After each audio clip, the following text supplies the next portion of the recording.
आज का first word है मुंह बंद करके हंसना। कुछ इस तरीके से जैसे ये लड़की हंस रही है, वैसे इस तरीके के हंसना को इंग्लिश कहा जाता है चकल। चकल मतलब मुंह बंद करके हंसना। और नेक्स्ट है अंदाजा लगाना। अंदाजा लगाना, वैसे अंदाजा लगाना को इंग्लिश कहा जाता है सरमाइज। सरमाइज मतलब अंदाजा लगाना। और नेक्स्ट है संवारना। संवारना या सुंदर बनाना किसी चीज को, इसे कहा जाता है इंग्लिश में ब्यूटीफाई। ब्यूटीफाई मतलब सुंदर बनाना या संवारना। और नेक्स्ट है परिचय देना। अपना परिचय देना सामने वाले को, वैसे से इंग्लिश कहा जाता है इंट्रोड्यूस। इंट्रोड्यूस मतलब परिचय देना अपना। और किसी का परिचय कराना, उसे भी कहा जाता है इंट्रोड्यूस। और नेक्स्ट है बाधा डालना या अड़चन डालना किसी के काम में, वैसे से इंग्लिश कहा जाता है हिंडर। हिंडर या फिर आप बोल सकते हो इम्पीड, दोनों का मतलब है अड़चन डालना या बाधा डालना। और नेक्स्ट है विरोध करना। विरोध करना किसी चीज का या किसी इंसान का, वैसे विरोध करना को इंग्लिश कहा जाता है रेमोन्स्ट्रेट। रेमोन्स्ट्रेट मतलब विरोध करना। और अगला है छिपाना। छिपाना या गुप्त रखना किसी से कुछ, वैसे से इंग्लिश कहा जाता है कंसील। कंसील मतलब छिपाना या गुप्त रखना। और अगला है खुलासा करना। खुलासा करना किसी बात का, इसे कहा जाता है इंग्लिश में डिस्क्लोज। डिस्क्लोज मतलब खुलासा करना। और नेक्स्ट है बसना। बसना किसी स्थान पर या किसी स्थान पर रहना या निवास करना, इसे कहा जाता है इंग्लिश में इनहेबिट। इनहेबिट मतलब बसना या निवास करना। और अगला है मोल भाव करना। मोल भाव करना किसी चीज के दाम का मोल भाव करना, वैसे से इंग्लिश कहा जाता है हैगल। हैगल मतलब मोल भाव करना। और नेक्स्ट है उल्लंघन करना। किसी के नियमों का उल्लंघन करना या कानून का उल्लंघन करना, वैसे से इंग्लिश कहा जाता है फ्लाउट। फ्लाउट मतलब उल्लंघन करना। और अगला है वसूल करना। धमकियों से या हिंसा के द्वारा किसी से जबरदस्ती वसूल करना, इसे कहा जाता है इंग्लिश में एक्सटॉर्ट। एक्सटॉर्ट मतलब वसूल करना। और नेक्स्ट है ढोंग करना। ढोंग करना या पाखंड करना, जैसे ये तांत्रिक ढोंग कर रहा है या पाखंड कर रहा है, वैसे से इंग्लिश कहा जाता है शैम। शैम मतलब ढोंग करना या पाखंड करना।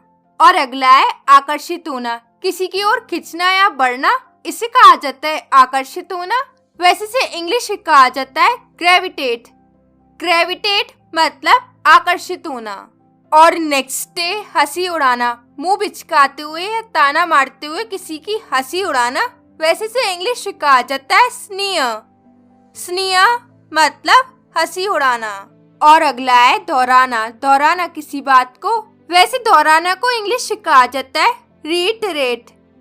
रीइटरेट मतलब दोहराना। और नेक्स्ट है स्पष्ट करना। स्पष्ट करना किसी चीज को स्पष्ट करना, वैसे स्पष्ट करना को इंग्लिश कहा जाता है क्लैरिफाई। क्लैरिफाई मतलब स्पष्ट करना। और नेक्स्ट है अपनाने से इनकार कर देना। किसी को अपनाने से इनकार कर देना, वैसे से इंग्लिश कहा जाता है डिसोन। डिसोन मतलब किसी को अपनाने से इनकार कर देना। और नेक्स्ट है गलत समझ लेना। किसी बात को गलत समझ लेना, इसे कहा जाता है इंग्लिश में मिस्टेक। मिस्टेक मतलब किसी बात को गलत समझ लेना। और नेक्स्ट है इकट्ठा होना या एकत्र होना व्यक्तियों का, वैसे से इंग्लिश कहा जाता है गैदर। गैदर मतलब इकट्ठा होना या एकत्र होना। और तितर बितर हो जाना लोगों का या बिखर जाना अलग अलग डायरेक्शन में, वैसे से इंग्लिश कहा जाता है स्कैटर। स्कैटर मतलब तितर बितर हो जाना या बिखर जाना। और नेक्स्ट है हिम्मत बढ़ाना। हिम्मत बढ़ाना किसी की, इसे कहा जाता है इंग्लिश में इनकरेज। इनकरेज मतलब हिम्मत बढ़ाना। और किसी को हताश करना या उसकी हिम्मत तोड़ना, इसे कहा जाता है इंग्लिश में डिस्करेज।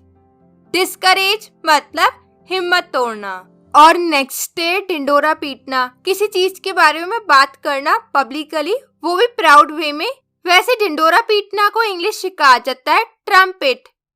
ट्रम्पेट मतलब ढिंडोरा पीटना। और अगला है बदनाम करना। किसी को बदनाम करना, वैसे से इंग्लिश कहा जाता है डिस्क्रेडिट। डिस्क्रेडिट मतलब बदनाम करना। और नेक्स्ट डे घुल मिल जाना, आपस में लोगों से घुल मिल जाना, इसे कहा जाता है इंग्लिश में मिंगल। मिंगल मतलब घुल मिल जाना। और अगला है हस्तक्षेप करना दूसरों के निजी मामले में, वैसे से इंग्लिश कहा जाता है मेडल।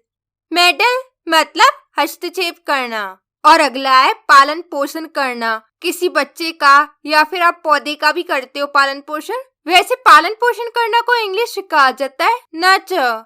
नर्चर मतलब पालन पोषण करना। और अगला है बेइज्जत करना। बेइज्जत करना या नीचा दिखाना किसी को, इसे कहा जाता है इंग्लिश में ह्यूमिलिएट। ह्यूमिलिएट मतलब बेइज्जत करना या नीचा दिखाना। और अगला है षड्यंत्र रचना या साजिश रचना, किसी के प्रति दो लोग साजिश रचते हैं या षड्यंत्र रचते हैं, वैसे से इंग्लिश कहा जाता है कंस्पायर। कंस्पायर मतलब साजिश रचना या षड्यंत्र रचना। और अगला है क्रोध दिलाना। क्रोध दिलाना या गुस्सा दिलाना किसी को, इसे कहा जाता है इंग्लिश में इन्फ्यूरिएट। इन्फ्यूरिएट मतलब क्रोध दिलाना या गुस्सा दिलाना। और अगला है हाथापाई करना। हाथापाई करना वैसे से इंग्लिश कहा जाता है स्कफल। स्कफल मतलब हाथापाई करना। और अगला है चुगली करना, किसी की पीठ पीछे चुगली करना, वैसे से इंग्लिश कहा जाता है बैकबाइट। बैकबाइट मतलब चुगली करना। और अगला है ताना मारना, किसी को अपसेट करने के लिए ताना मारना, उसे बुरा कहते हुए, वैसे ताना मारना को इंग्लिश कहा जाता है टॉन्ट। टॉन्ट मतलब ताना मारना। और अगला है चापलूसी करना। चापलूसी करना किसी की प्रॉफिट के इरादे से, वैसे चापलूसी करना को इंग्लिश कहा जाता है फ्लैटर। फ्लैटर मतलब चापलूसी करना। और अगला है पूजना। पूजना किसी पर्सन को, इसे कहा जाता है इंग्लिश में आइडलाइज। आइडलाइज मतलब पूजना। और अगला है विवश करना। विवश करना या मजबूर करना किसी को कुछ काम करने के लिए, वैसे से इंग्लिश कहा जाता है कंपेल। कंपेल मतलब विवश करना या मजबूर करना। और नेक्स्ट है मुआवजा देना। मुआवजा देना या हर्जाना देना किसी को, वैसे मुआवजा या हर्जाना देने को इंग्लिश कहा जाता है कॉम्पनसेट। कॉम्पनसेट मतलब मुआवजा देना या हर्जाना देना। और अगला है सम्मोहित हो जाना या मंत्रमुग्ध हो जाना किसी की परफॉर्मेंस से, वैसे से इंग्लिश कहा जाता है मेस्मराइज। मेस्मराइज मतलब मंत्रमुग्ध हो जाना। और अगला है गुमराह करना। गुमराह करना किसी व्यक्ति या वस्तु के विषय में गलत धारणा देकर, इसे कहा जाता है गुमराह करना, वैसे से इंग्लिश कहा जाता है मिसलीड।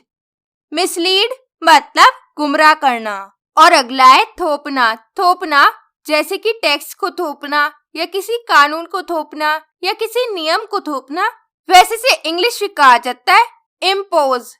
इम्पोज मतलब थोपना।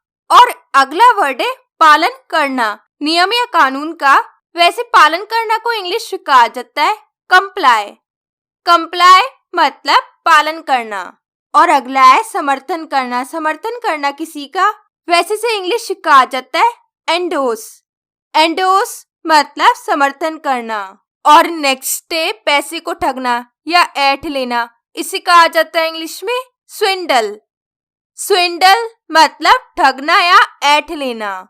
और नेक्स्ट है पहचानना। पहचानना किसी को, वैसे पहचानना को इंग्लिश कहा जाता है रिकॉग्नाइज। रिकॉग्नाइज मतलब पहचानना। और अगला है छिपकर सुनना। छिपकर सुनना दूसरों की बात को, इसे कहा जाता है इंग्लिश में ईव्सड्रॉप। ईव्सड्रॉप मतलब छिपकर सुनना। और अगला है भड़काना। भड़काना या उकसाना किसी को, वैसे से इंग्लिश में कहा जाता है प्रवोक। प्रवोक मतलब उकसाना या भड़काना। और अगला है हंसी मजाक करना। हंसी मजाक करना वैसे से इंग्लिश में कहा जाता है बेंटर। बेंटर मतलब हंसी मजाक करना। और आज का लास्ट वर्ड है आलोचना करना। आलोचना करना किसी की, वैसे आलोचना करना को इंग्लिश में कहा जाता है क्रिटिसाइज। क्रिटिसाइज मतलब आलोचना करना।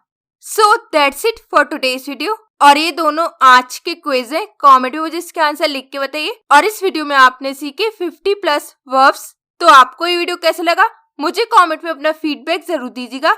और इस वीडियो को लाइक शेयर करके चैनल को सब्सक्राइब भी जरूर करेगा। और मैं मिलती हूँ आपसे एक नेक्स्ट वीडियो में एक नए टॉपिक के साथ। Till then take care, keep practising.